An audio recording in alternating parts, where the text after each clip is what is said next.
FIFA Outside. Aê, boa! A gente posta lá todas as pregações da semana. Você está sendo filmado agora. Agora já está sendo filmado? Então, boa! Deixa lá a cena pra câmera, talvez eu corte você depois. Se não sai bonito, eu corto. Mas se inscreve lá, a gente tem um podcast também. A gente fala de assuntos relativos ao reino de Deus. E é bem legal. Você vai ser muito edificado, amém? Então bora partir para a palavra. Hoje a gente vai falar de uma coisa que, quando eu peguei o tema, eu falei, é um tema meio assim para falar, né? Que tem temas assim que são bem facinho de falar, o povo gosta de ouvir. Tem uns que é mais ou menos e tem uns que é meio difícil de falar. Hoje é um desses difíceis. Alguém tem um palpite aí do que vocês acham que eu vou falar hoje? O que a Fabiola falou? A Fabiola cochichou o ouvido aqui e eu ouvi mais ou menos. O que é a Fabiola? Fala aí, do coronavírus. Nossa! Do coronavírus? Tem a ver com coronavírus. Deus o livre e guarde, mas tem a ver. Hoje eu vou falar sobre aflições. O que as aflições provocam na gente? Você pode falar assim... As aflições são coisas ruins. As aflições, elas acontecem, mas deixa eu te falar uma coisa. Para quem tem Deus, até as aflições são boas. Até as aflições são coisas boas. E agora, deixa eu perguntar. Gil, você é um cara aí...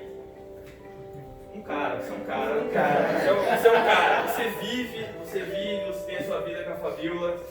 A vida é fácil? Não. A vida não é fácil. Não é um mar de rosas, é? Não. Também não.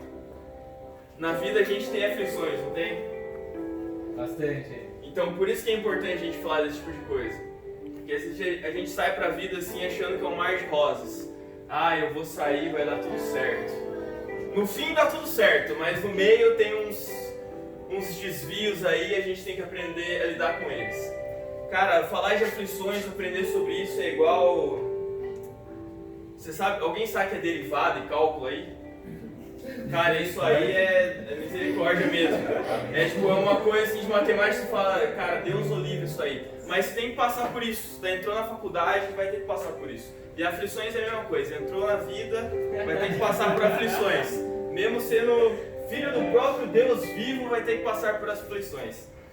Agora, eu vou começar lendo um versículo, que é um desses versículos que você fala, mentira que isso aí está na Bíblia. Tá na Bíblia. Você fala assim, mas de onde você tira esses versículos aí? Eu não sei. Se eu leio assim, vem uns versículos na minha cabeça e falo, acho que esse aqui vai ficar legal. Abre aí em Salmos 73, versículo 1. É um daqueles versículos que assusta quando você começa a ler, mas você já vai entender. Salmo 73. Quem achou, se prontifique a ler. Salmo 73, versículo 1. Até? Vai lendo. Aí a hora que você tiver que parar, eu falo. Beleza. Certamente Deus é bom para Israel, para os puros de coração. Quanto a mim, os meus pés quase tropeçaram, por pouco não escorreguei, pois tive inveja dos arrogantes quando vi a prosperidade desses ímpios. Eles não passam por sofrimento e têm o corpo saudável e forte. Estão livres dos fardos de todos, não são atingidos por doenças como os outros homens. Por isso o orgulho lhes serve de colar e eles se vestem de violência. Do seu íntimo brota a maldade, da sua mente transbordam maquinações. Eles zombam e falam com más intenções, e sua arrogância ameaçam com opressão. Com a boca arrogam a si os céus, e com a língua se apossam da terra. Por isso seu povo se volta para eles, e bebe suas palavras até saciar-se. Eles dizem, como saberá Deus? Terá conhecimento Altíssimo? Assim são os ímpios, sempre despreocupados, aumentam suas riquezas. Certamente me foi inútil manter puro o coração e lavar as mãos na inocência, pois o dia inteiro sou afligido e todas as manhãs sou castigado. Obrigado. Você achou que não ia acabar nunca, né? Mas por que eu deixei você ler isso aí, Gil? Aqui o salmista, ele está mostrando que ele é ser humano igual eu e você. Às vezes você está na igreja, sim, você rala na igreja, você é um cara trabalhador, você às vezes trabalha em alguma coisa, você é do louvor, você é do diaconato, você é da dança, você canta, você prega, você faz célula, você ora pelas pessoas, você dá aula na escola bíblica, você jejua, você é um cara top, faz tudo que você foi chamado a fazer, você está fazendo. E aí você começa a olhar assim pra sua vida e fala, nossa, parece que tudo que eu tô tentando tá dando errado. Tentei, às vezes aquele relacionamento deu errado, tentei aquele emprego deu errado, os meus amigos não tá dando certo essa amizade que eu tô com essa galera aqui. Você fala, nossa, minha vida tá uma desgraça, tá tudo dando errado. Aí você olha assim pro outro que faz tudo errado e fala, a vida do cara é uma beleza. Por que a vida desse cara dá tudo certo, que tá longe de Deus? E a minha, que eu faço tudo que Deus pede, está dando errado. Quem já pensou isso? Não precisa erguer a mão. Pense aí, você já pensou nisso? Aí você está lembrando do dia que você pensou, né? Às vezes, a gente pensa assim, cara, né, Deus é injusto, porque eu faço tudo certo, é para dar tudo certo para mim também. E o cara que faz tudo errado tem que se lascar, esse é o certo.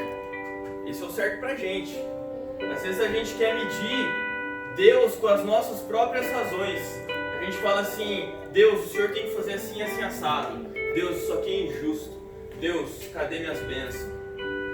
Aí você acha que Deus não é mais um pai, ele já é um garçom, trazendo o que você pede.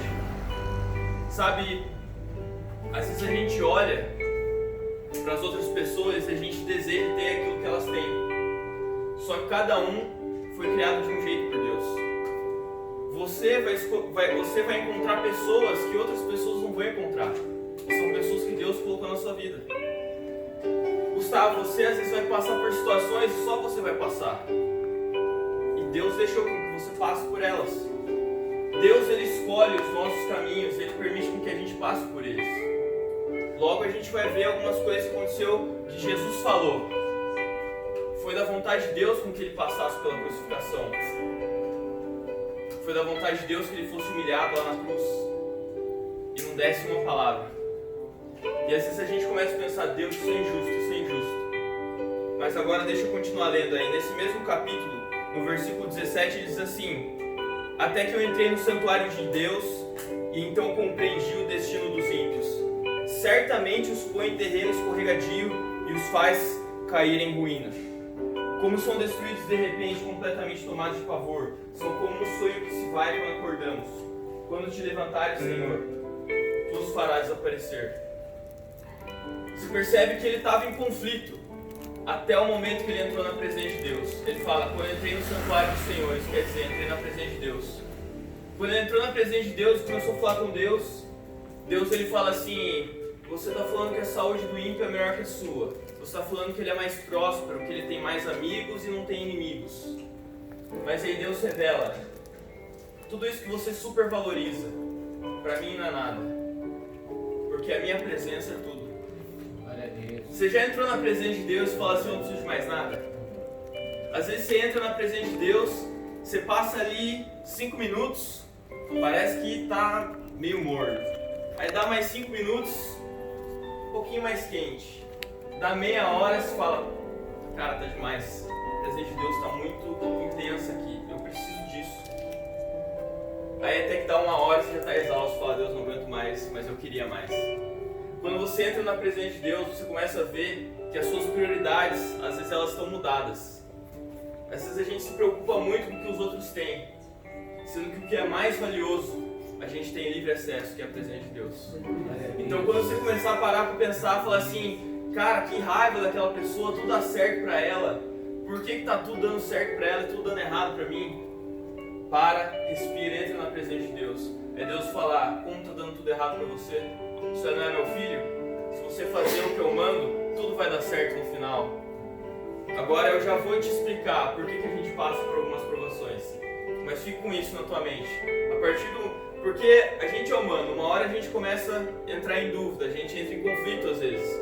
Mas nesses momentos de dúvida e de conflito, você tem que entrar na presença de Deus. Entrou na presença de Deus, toda dúvida vai embora, porque a própria verdade está ali.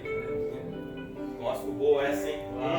Ficou boa, mas não esperava falar isso. Entra aí não. Abre aí em Eclesiastes, capítulo 9, versículo 2. Eu tava vendo um vídeo do Silas Malafaia a respeito do coronavírus. Aonde o Senhor me leva, Deus. Estava lá vendo o Silas Malafaia e ele citou esse versículo, eu achei muito da hora. Eclesiastes 9, 2. Eclesiastes já está aí perto de Salmos, porque é um dos livros aí da sabedoria, né? Eu vou ler aqui. Aliás, vamos alguém ler? Você pode ler, Eurico? Tudo sucede igualmente a todos. O mesmo sucede ao justo e ao ímpio, ao bom e ao puro. Como ao impuro, assim ao que sacrifica, como aos que não sacrificam. Assim ao bom como ao pecador, ao que jura como ao que teme ao juramento. Obrigado. O que está falando aí em Eclesiastes? Diz assim, que todo mundo tem o mesmo destino. As coisas acontecem com todo mundo. O coronavírus está aí. Alguém está imune a isso aí? É um vírus que está no ar. Por isso que as pessoas estão deixando de cumprimentar, de se abraçar, tá evitando reuniões muito grandes, porque é algo que está todo mundo suscetível. Você vê o Donald Trump falando que por 30 dias ele vai fechar as fronteiras para todos os países da Europa. Você vê aí as pessoas que chegam no Brasil, estão sendo examinadas. O cara que veio lá da Itália, o cara com coronavírus, veio aqui pro Brasil e já escolheu para um monte de gente. Não via se era crente ou não, se era rico, se era pobre. O cara pega. Engraçado, o cara pegou o coronavírus e quer viajar o mundo, você percebeu? Fique quietinho na sua casa, né? Descanse. Mas passou para todo mundo. Todo mundo está suscetível a essas coisas. Mateus capítulo 5, versículo acho que 40, 45, diz assim: Deus manda a chuva dele sobre justos e injustos. Ele faz o sol nascer sobre justos e injustos. Deus, ele dá condições iguais. Ele fala assim, amanhã vai ser um dia ensolarado para todo mundo. Não é só para você, meu filho, todo mundo. A minha criação eu fiz para todos os homens desfrutarem. E todo mundo pode aproveitar isso da forma como quiser. A diferença é que a gente faz o que Deus quer que a gente faça. E as outras pessoas fazem qualquer coisa. Então, às vezes quando você pensa assim, parece que tem gente imune a alguma coisa, parece que nada acontece, lembre desse versículo, que todos têm o mesmo destino. Todos estão debaixo da chuva e do sol de Deus. Então, não importa o problema que está acontecendo, você pode falar assim, é só comigo esse problema, não. Talvez não seja esse problema exatamente que o seu amigo tem, mas é outro. Às vezes tem um problema na tua casa, o teu amigo tem um problema financeiro, às vezes tem um problema de saúde, ele tem um problema profissional. A gente passa por situações diferentes, ninguém está imune a isso. Agora, vamos ler um versículo que é muito famoso, João 16, 33. Esse é um versículo muito famoso e que vai dar início a essa parte para a gente entender por que algumas coisas acontecem. João 16, 33. É só um versículo, então quem quiser ler agora já para se livrar assim, aproveite essa oportunidade. Ninguém quer? Todo mundo quer ler versículo, bastante versículo. Leia. Tenho-vos dito isso, para que em mim tenhais paz. No mundo tereis aflições, mas tende bom ânimo, porque eu venci o mundo. Yes! Uou! Obrigado, Jesus! O Senhor é demais. O que está falando aí? Não tenham medo. Não tenham medo. Vocês têm que ter paz. Vão ter aflições, vão, tá garantido. Tem gente que fala assim, eu oro pelas promessas de Deus. Você ora por essa aí, promessa que eu vou ter aflição. Tem gente que fala, mas essa aí não precisa nem orar, já vem garantido, já não precisa nem orar essa aí. Cara, essa aí já vem de sempre, não precisa nem ter fé, essa aí vem. Cara, Deus está falando assim, Jesus está falando assim, vocês vão ter aflições, mas tenham de bom ânimo, ou seja, não fiquem desanimados por causa das aflições. Eu venci o mundo. Ele não está falando assim, você venceu o mundo. Ele não está falando assim, você vai dar tudo certo, você vai superar tudo. Ele falou, não, eu venci o mundo. Ele está falando assim, as aflições que você passa, elas podem te derrubar, elas podem te machucar, mas eu venci o mundo. Ou seja, tudo isso está acontecendo agora, não importa, porque você é filho de Deus. No final você vai ver com Ele. Você pode estar falando assim, essa aflição está me machucando muito, Mateus, mas não importa, cara, porque Deus está no controle. Se Deus está no controle, Ele sabe o que você pode passar, Ele sabe o que você pode suportar. Cara, pensa na história de José. José foi injustiçado do começo ao fim da história dele. Foi vendido pelos irmãos como escravo. Depois ele foi para a casa de Potifar, foi acusado injustamente. Depois foi jogado na cadeia. Na cadeia interpretou sonhos. Esqueceram que ele interpretou sonhos. Passou 3 anos até que lembraram dele. Olha que injustiça. Se fala, isso aí tá injusto. Mas olha quem que José era no começo. Era um menino mimado que se via acima dos outros, que falava, vocês vão se curvar perante mim. E aí ele foi sendo tratado por Deus, jogado na cadeia, servindo. Não era mais o filho preferido, estava trabalhando, estava servindo, passou algumas injustiças. Aí ele chega lá onde ele tem que chegar, que sempre foi o destino dele, está ali como segundo homem do Egito, junto com o faraó. Aí ele tem a oportunidade de se vingar. Se fosse antes, se fosse na época que ele era um menino mimado, será que ele ia se vingar? Não sei, pode ser. Mas Deus fez um tratamento com ele. Ele falou assim, vocês fizeram mal contra mim, falando dos irmãos dele que venderam ele como escravo, mas Deus transformou em bem. Ou seja, tudo isso que eu passei agora culmina nesse momento. Eu poderia simplesmente fazer o mal, mas por causa de todas essas aflições, eu entendi agora que eu não sou Deus, eu não posso tomar essa decisão. Eu vou servir a Deus, vou fazer o que é certo, vou dar comida para vocês.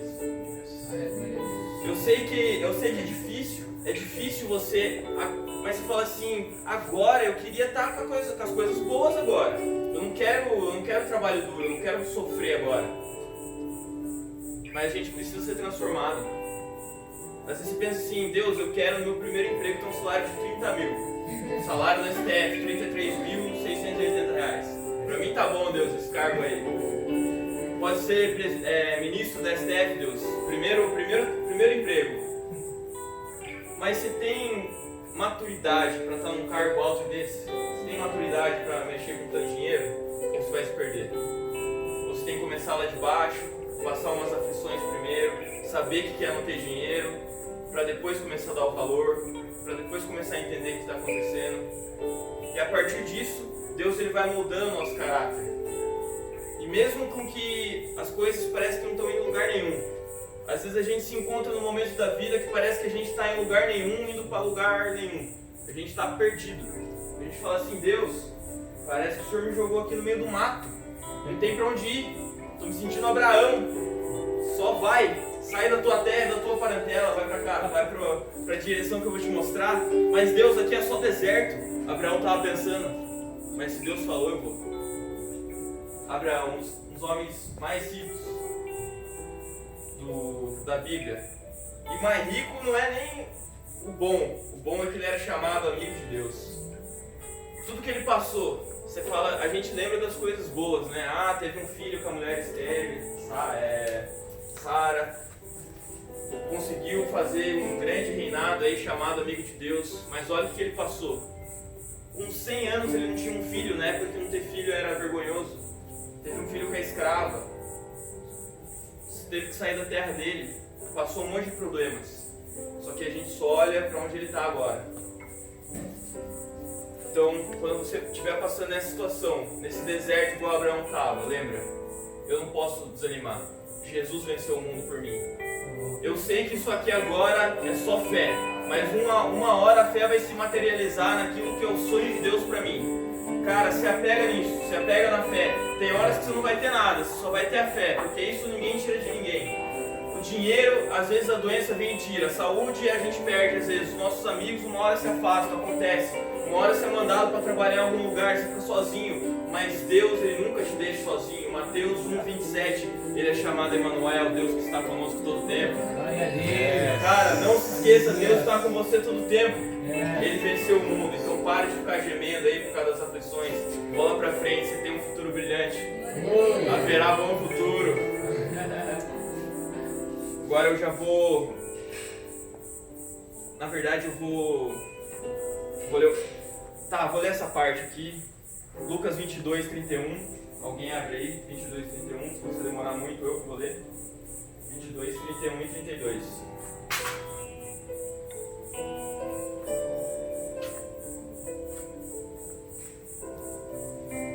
Diz assim, isso é Jesus falando: Simão, Simão, Satanás pediu vocês para peneirá-los como trigo. Vai saber o que é isso, mas coisa boa não é. Mas eu orei por você, para que a sua fé não desfaleça. E quando você se converter, fortaleça os seus irmãos. Você está pensando assim, nossa, isso aqui que eu estou passando, isso aqui é coisa do diabo. O diabo que mandou essa pessoa na minha vida, porque só está me atrapalhando, só me fazendo mal, ou foi o diabo que me levou para essa situação ruim aqui, para esse lugar ruim. Cara, não é assim. O diabo só tem permissão para tocar naquilo que Deus permite. Quando ele chegou assim, quando Deus chamou os anjos para conversar lá em Jó capítulo 1, aparece Satanás lá. Ele fala assim: eu quero tocar no teu servo Jó. Ele pediu permissão para Deus.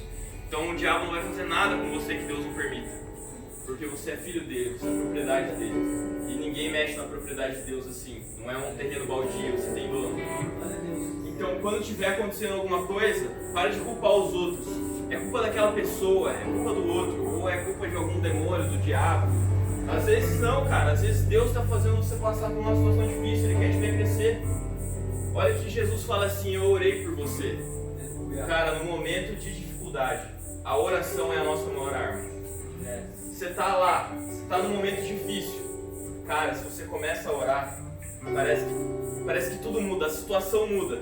Parece que você fala assim: nossa, eu tô garantido aqui, depois de uma hora orando na presença de Deus. Mas você fala: Mateus, o que mudou na tua vida? Não mudou nada, mas eu entrei na presença de Deus e eu sei que vai mudar. Às vezes você está numa situação difícil lá e aconteceu alguma coisa que parece que não tem volta. Você entra na presença de Deus e começa a clamar. Clama, clama, clama, clama. Primeiro você conquista no espiritual, depois no reino material. Até que Deus dá o aval, fala: deu certo. Aí você sai de lá com um peso assim a menos nas costas. Você fala: Deus falou que deu certo, já estou tranquilo. Mas não chegou aquele e-mail que você precisava. Não chegou aquele documento que você precisava. Não chegou aquela proposta ainda. Mas se Deus falou, já está garantido. No momento da dificuldade, a oração é a sua principal arma. Quero que você fique em